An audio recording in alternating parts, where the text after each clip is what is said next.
I've built a couple of reserved list decks, kind of like Duel decks.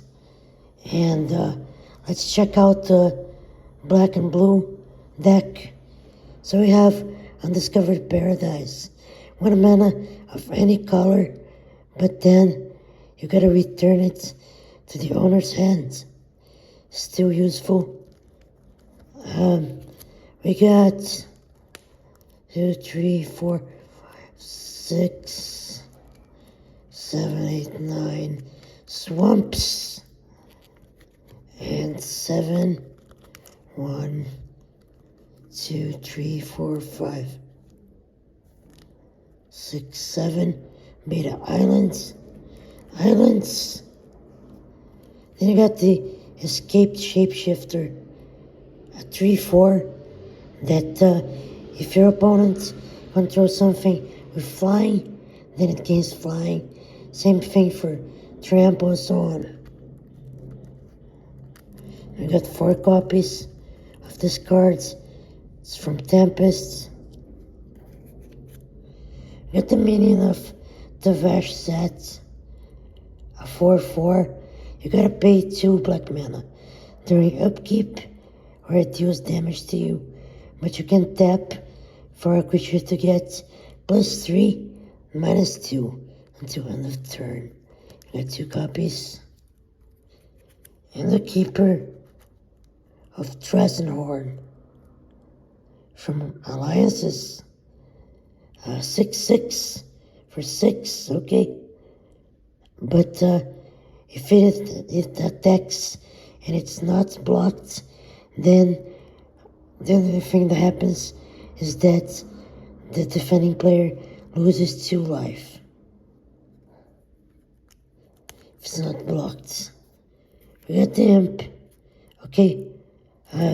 1/1 flying, phasing, so it phases in and out.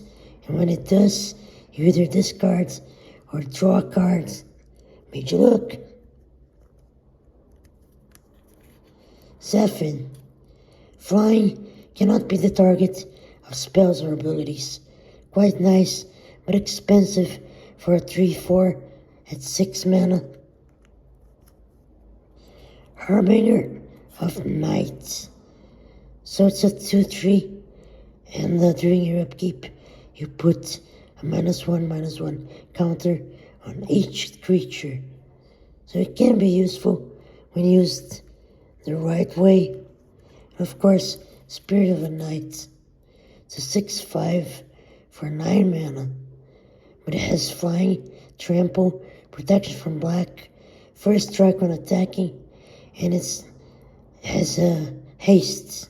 Yes, it's before haste was a keyword. The Silver Wyvern. Okay, 5 mana for a 4/3 flying. Pay 1 blue mana and a target spell which targets the Wyvern, targets another creature instead. Quite cool.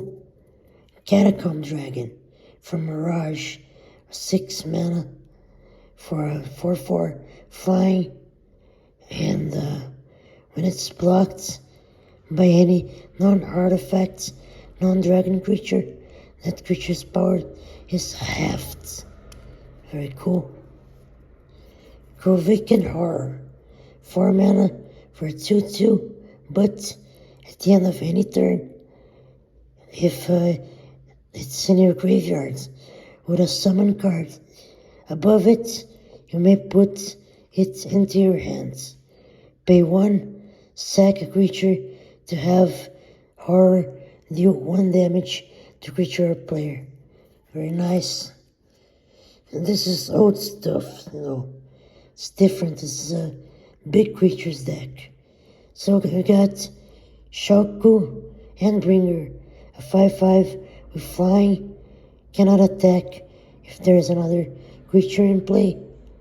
During your upkeep, you lose 3 life, and you tap to remove target creature from the game and put a +1/+1 creature, counter one Shoku. And that other card can also be useful here, the one that gives creatures -1/-1. Alright.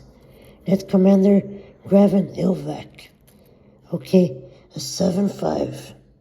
Wow. When it comes into play, you sack a creature. It cannot be blocked except by artifacts or black creatures. So it's worth 9 mana. Sorry, 6 mana. Yes, there you go. Hatred. Okay, 6 mana. Pay X life. Target creature gets +X/+0 until end of turn. This is the best card of the bunch. Acidic Dagger. 4 mana. You pay 4 and tap, and you destroy any non-wall creature receiving combat damage. And if it leaves play, you bury the dagger. Okay. Get the nice card here, Amulet of Unmaking. So 5 mana, 5, tap, remove from the game. You remove target artifact, creature, or lands from the game. It plays a sorcery. So it's kind of like removal. Not a lot of removal in this deck. Got another one in Portuguese.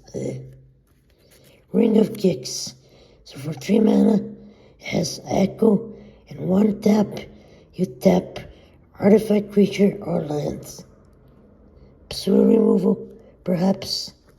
And of course, Ancestral Knowledge. You got the cumulative upkeep of 1.